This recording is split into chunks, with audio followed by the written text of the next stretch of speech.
Hello everyone, welcome back to our spoken English journey. Today we are going to learn WH questions in simple past tense. WH questions in simple past tense. ఈ రోజు మనం simple past లోని WH questions ఏ విధంగా ఇతడు వాళ్ళని అడగాలనేది నేర్చుకునే ప్రయత్నం చేద్దాము. Let's listen carefully.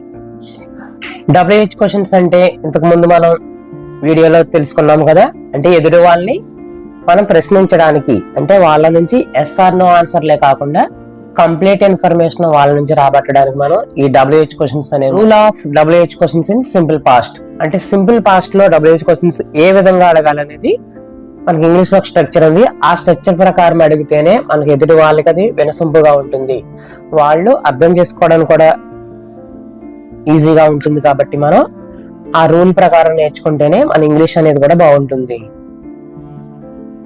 రూల్ ఏంటంటే WH word plus did plus subject plus verb one లేదా బేస్ ఫామ్ చివరిలో క్వశ్చన్ మార్క్ పెట్టాలన్నమాట. స్ట్రక్చర్ ఏంటి మనకి? WH questions in simple past tense. Simple past tense అంటే గతంలో అలవాటుగా చేసిన పనులు మన క్వశ్చన్స్ ఏ విధంగా అడగాలంటే స్ట్రక్చర్. WH వర్డ్ వస్తుంది ఫస్ట్, తర్వాత డిడ్ వస్తుంది, తర్వాత సబ్జెక్ట్ వెర్బ్ వన్ వచ్చి లాస్ట్ లో క్వశ్చన్ మార్క్ అనేది పెట్టాలి క్వశ్చన్ కాబట్టి. Clear all of you? WH word వచ్చి, డిడ్ వచ్చి, సబ్జెక్ట్ వచ్చి, తర్వాత V1 plus 7 question mark. So verb one ఎందుకు వచ్చింది? సింపుల్ పాస్ట్ కదా, V2 రావాలి కదా క్వశ్చన్ వచ్చినట్లయితే మనకి డిడ్ క్వశ్చన్ లో డిడ్ అనేది ఉంటే గనక మనం వెర్బ్ వన్ మాత్రమే వాడాలి. డిడ్ వెర్బ్ టూ రెండు ఒకేసారి వాడకూడదు. కాబట్టి డిడ్ వాడిన తర్వాత మనం ఎప్పుడు కూడా వెర్బ్ వన్నే వాడాలి. ఇది బాగా గుర్తుపెట్టుకోండి. ఇప్పుడు కొన్ని ఎగ్జాంపుల్స్ చూద్దాము. Example, what did you eat? What did you eat? What did you eat అంటే దీని అర్థం ఏంటి? నీవు ఏమి తినేవాడివి. What did you eat? What did you eat అంటే నువ్వు ఏం తినేవాడివి లేదా ఏం తిన్నావు, గతం కాబట్టి ఏం తిన్నావు అని కూడా అడగచ్చు. వాట్ డిడ్ యూ ఈట్, నీవు ఏమి తిన్నావు. Next second example, where did she go? Where did she go? Where did she go అంటే ఆమె ఎక్కడికి వెళ్ళింది. ఆమె ఎక్కడికి వెళ్ళింది. సింపుల్ పాస్ట్ అనేది మనం గతంలో అలవాటుగా చేసిన పనులకైనా చెప్పొచ్చు, లేదా ఆల్రెడీ జరిగిపోయిన విషయాలు, అంటే మనం మాట్లాడుకునే సమయానికి ఆల్రెడీ గడిచిపోయినవి. సో ఒక నిమిషం ముందు జరిగిపోయినా సరే మనం సింపుల్ పాస్ట్ లో చెప్పవచ్చు. అంటే ఆమె ఎక్కడికి వెళ్ళింది. వేర్ డిడ్ షీ గో, ఆమె ఎక్కడికి వెళ్ళింది. నెక్స్ట్ ఇంకొక ఎగ్జాంపుల్,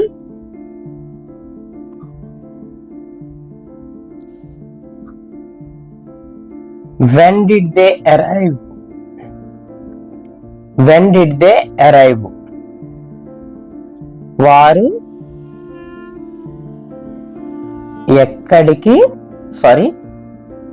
వారు ఎప్పుడు చేరుకున్నారు. వారు ఎప్పుడు చేరుకున్నారు. సో ఈ విధంగా మనము ఫస్ట్ WH వర్డ్ వస్తుంది, తర్వాత డిడ్ వస్తుంది, తర్వాత సబ్జెక్ట్ వచ్చి లాస్ట్ లో వెర్బ్ వన్ వచ్చి చివరిన క్వశ్చన్ మార్క్ అనేది రావడం జరుగుతుంది. ఇందాక నేను సింపుల్ పాస్ట్ అంటే గతంలో అలవాటుగా చేసే పనులు అని చెప్పాను, కానీ ఎక్కువగా సింపుల్ పాస్ట్ అనేది గడిచిపోయిన కాలానికి ఉపయోగిస్తాము. అంటే ఒక నిమిషం ముందు గడిచిపోయినా సరే అది గడిచిపోయిన కాలమే. సో అలాంటి వాటికి మనం సింపుల్ పాస్ట్ అనేది ఉపయోగిస్తాము. Please remember this point. Simple past అనేది మనం గడిచిపోయిన కాలానికి ఉపయోగిస్తాము. అంటే సింపుల్ పాస్ట్ WH క్వశ్చన్స్ అనేవి మనం ఆల్రెడీ గడిచిపోయిన విషయాలకు సంబంధించిన ఇన్ఫర్మేషన్ రాబట్టడానికి, సమాచారం రాబట్టడం కోసం మనం అడుగుతాము. Clear all of you?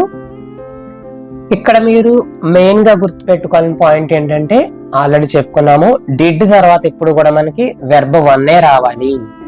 Did తర్వాత ఇప్పుడు వెర్బ్ 1 రావాలి. వెర్బ్ 2 వచ్చిందా మళ్ళా రాంగ్ అవుతుంది. డిడ్ తర్వాత మనకి ఎప్పుడు కూడా వెర్బ్ 1 మాత్రమే రావాలి. ఓకే, సింపుల్ పాస్ట్ అంటే ఆల్రెడీ గడిచిపోయిన విషయాలకు సంబంధించి. So WH questions in simple past అంటే ఆల్రెడీ గతంలో జరిగిపోయిన వాటికి సంబంధించిన సమాచారం తెలుసుకోవడం కోసం ఎదుటివారిని మనం ప్రశ్నించడానికి ఉపయోగిస్తాము. Clear cut all of you? So did తర్వాత ఇప్పుడు కూడా మనకి వెర్బ్ 1 రావాలి. డిడ్ తర్వాత మనకి ఈట్ అని వస్తుంది తప్ప డిడ్ తర్వాత ఏట్ అని రాకూడదు. ఓకే, డిడ్ తర్వాత ఇప్పుడు కూడా మనకి వెర్బ్ 1 రావాలి. డిడ్ తర్వాత వెర్బ్ 2 వస్తే అది రాంగ్ అవుతుంది. ఒక ఎగ్జాంపుల్ రాస్తాను చూడండి. Where did he went. Where did he went అని రైట్, లేకపోతే where did he go. So ఈ రెండింటిలో ఏది right? Where did he went రైటా, where did he go right? Did తర్వాత ఎప్పుడు కూడా మనకి వెర్బ్ 1 రావాలి. గో అనేది వెర్బ్ 1, వెంట్ అనేది వెర్బ్ 2 కాబట్టి సో ఇది రాంగ్ అన్నమాట. Wear did he go. So మనకి డిడ్ తర్వాత ఎప్పుడు కూడా మనకి వెర్బ్ 1 మాత్రమే రావాలి. వెర్బ్ 2 వస్తే అది రాంగ్.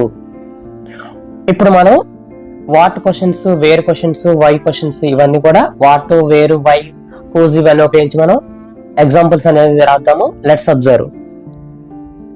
వాట్ అంటే ఏం చెప్పుకున్నాం మనం?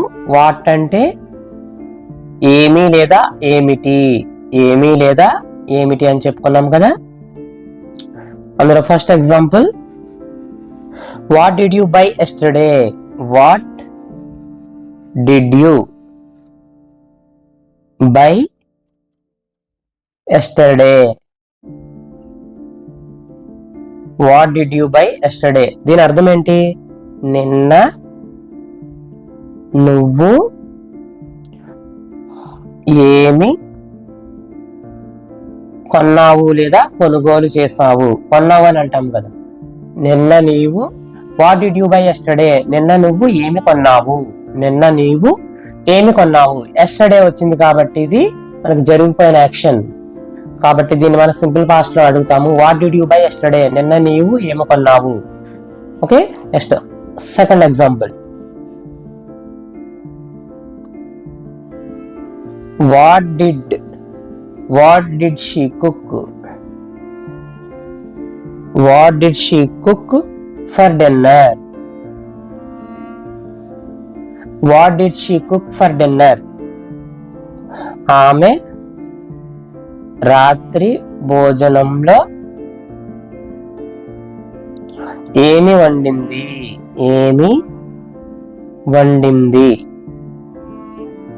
ఆమె రాత్రి భోజనంలో ఏమి వండింది? What did she cook for dinner? What did she cook for dinner? Did అనేది వచ్చింది కాబట్టి మనకి ఇది గడిచిపోయిన సెంటెన్స్ అన్నమాట. కాబట్టి ఆమె రాత్రి భోజనంలో ఏమి వండింది అని అర్థం అనమాట దీనికి. Clear all of you? So what అంటే ఏమి, ఏమిటి అని అర్థం. Next where questions. వేర్ అంటే ఏం చెప్పుకున్నాం మనం? వేర్ అంటే ఎక్కడ, ప్లేస్ కి స్థలానికి సంబంధించింది. వేర్ అంటే ఎక్కడ అని క్వశ్చన్ చేయడానికి అనమాట. First example, wear did you study last night? Wear did you study last night? Wear did you study last night అంటే దీని అర్థం ఏంటి? నిన్న రాత్రి నువ్వు ఎక్కడ చదివావు? నువ్వు ఎక్కడ చదివావు? Wear did you study last night, నిన్న రాత్రి నువ్వు ఎక్కడ చదివావు? Next second example, where did they meet? Where did they meet అంటే దీని అర్థం ఏంటి? వేర్ డిడ్ దే మీట్ అంటే అర్థం ఏంటి? వాళ్ళు ఎక్కడ కలిసారు? వారు ఎక్కడ కలిసారు? వారు ఎక్కడ కలిసారు? వేర్ డిడ్ దే మీట్ అంటే వారు ఎక్కడ కలిసారు అని అర్థం. Clear? Next when questions. When అంటే ఏం చెప్పుకున్నాము? వెన్ అంటే ఎప్పుడు, సమయానికి సంబంధించింది. వెన్ అంటే ఎప్పుడు. దీని ఫస్ట్ ఎగ్జాంపుల్ చూద్దాము. When did you complete your work? when did you complete your work? When did you complete your work? So దాని అర్థం ఏంటి? నీ పని ఎప్పుడు పూర్తి చేసావు? నీ పని ఎప్పుడు పూర్తి చేసావు? నీ పని ఎప్పుడు పూర్తి చేసావు? When did you complete your work? Next, second example. When did he call you? When did he call you? When did he call you? When did he call you అంటే అర్థం ఏంటి? అతను, he అంటే అతను కదా, అతను నీకు ఎప్పుడు కాల్ చేశాడు? అతను నీకు ఎప్పుడు కాల్ చేశాడు? When did he call you? అతను నీకు ఎప్పుడు కాల్ చేశాడు? Next WHY questions. వై అంటే ఏం చెప్పుకున్నా? ఎందుకు, కారణానికి సంబంధించింది ఇది. ఎందుకని, కారణం తెలుసుకోవడానికి. ఓకే, ఇందులో ఫస్ట్ ఎగ్జాంపుల్ చూద్దాము. Why did you miss the class? Why did you miss the class? Why did you miss the class? నువ్వు క్లాస్ ఎందుకు మిస్ అయ్యావు? నువ్వు క్లాస్ ఎందుకు మిస్ అయ్యావు? నీవు క్లాస్ ఎందుకు మిస్ అయ్యావు? Why did you miss the class? Next second example. Why did she leave early? Why did she leave early? Why did she leave early? ఆమె ఎందుకు త్వరగా వెళ్ళిపోయింది? ఆమె ఎందుకు త్వరగా వెళ్ళిపోయింది? ఆమె ఎందుకు త్వరగా వెళ్ళిపోయింది? Why did she leave early? ఆమె ఎందుకు త్వరగా వెళ్ళిపోయింది? నెక్స్ట్ WHO, హూకు సంబంధించిన క్వశ్చన్స్. హూ అంటే ఎవరు? హూ అంటే ఎవరు? సో WHO క్వశ్చన్స్ చూద్దాము. Who did you meet yesterday? Who did you meet yesterday? Who did you meet yesterday? నిన్న నువ్వు ఎవరిని కలిసావు? నిన్న నువ్వు ఎవరిని కలిసావు? Why who did you meet yesterday? నిన్న నువ్వు ఎవరిని కలిసావు? WHO హూ అంటే ఎవరు. సో ఎవరైనా కొత్త వ్యక్తి కోసం అడగడం కోసం మనం WHO హూ అనేది ఉపయోగిస్తాము. సో మనం ఇక్కడ వరకు చెప్పుకున్న ఈ సెంటెన్సెస్ రూల్స్ అనేవి మీకు క్లారిటీగా అర్థమైంది కదా. మీకు ఏమాత్రం డౌట్ అన్నా మళ్ళీ ఒకసారి చూసినట్లయితే మీకు మరింత క్లారిటీ అనేది రావడం జరుగుతుంది. సో మీకు మోర్ ప్రాక్టీస్ కోసమే నేను చాలా సెంటెన్సెస్ అని ఇవ్వడం జరుగుతుంది. వీడియో కొంచెం లెంత్ అయినా సరే నేను కొన్ని ఎగ్జాంపుల్స్ ఎక్కువ ఇవ్వడం జరుగుతుంది. మనకి ఇంగ్లీష్ అనేది ఎంత ప్రాక్టీస్ ఎక్కువ చేస్తే అంత బాగా రావడం అనేది జరుగుతుంది. ఇక్కడ నేను మరింత ప్రాక్టీస్ క్వశ్చన్స్ అనేది నేను ఇవ్వడం జరుగుతుంది. నేను ఇంగ్లీష్ లో ఇస్తాను, వాటిని మీరు తెలుగులో కన్వర్ట్ చేసి నాకు కింద కామెంట్ బాక్స్ లో తెలియజేయండి. దాని ద్వారా మీకు ఎంత అర్థమైంది అనేది నాకు తెలుస్తుంది. అలాగే మీకు సెల్ఫ్ గా మీకు కూడా అర్థం అవడం అనేది జరుగుతుంది. ఇక్కడ మీరు చూడండి. First the where did you go yesterday? Second one what did you watch last night? Third one why did you come late? Fourth one who did you talk to? So ఇవన్నీ కూడా నాకు తెలుగులో కన్వర్ట్ చేసి నాకు కింద comment box లో తెలియజేయండి. So WH questions in simple past rule ఒకసారి గుర్తించుకుందాము. ఫస్ట్ నే WH వర్డ్ వస్తుంది, తర్వాత డిడ్ వస్తుంది, తర్వాత సబ్జెక్ట్ వచ్చి వెర్బ్ 1 లాస్ట్ లో క్వశ్చన్ మార్క్ వస్తుంది. Please remember this rule. So already చెప్పుకున్నాం కదా, మనం డైలీ ప్రాక్టీస్ చేస్తేనే మీ ఇంగ్లీష్ అనేది ఇంప్రూవ్ అవడం జరుగుతుంది. నా వీడియోలో కంటెంట్ కనుక నచ్చినట్లయితే మీ ఫ్రెండ్స్ కి షేర్ చేసి వాళ్ళని కూడా సబ్స్క్రైబ్ చేసుకోమని చెప్పాల్సిందిగా కోరుచున్నాను. మీరు చేసే సబ్స్క్రైబర్ అండ్ లైక్ షేర్ వల్లే నాకు మరింత ఎంకరేజింగ్ గా ఉండి నేను మరింత కంటెంట్ ఇవ్వడానికి నేను హార్డ్ వర్క్ చేయడం అనేది జరుగుతుంది. మరి ఒక కొత్త టాపిక్ తో నేను మళ్ళీ మీ ముందుకు వస్తాను. Thank you all.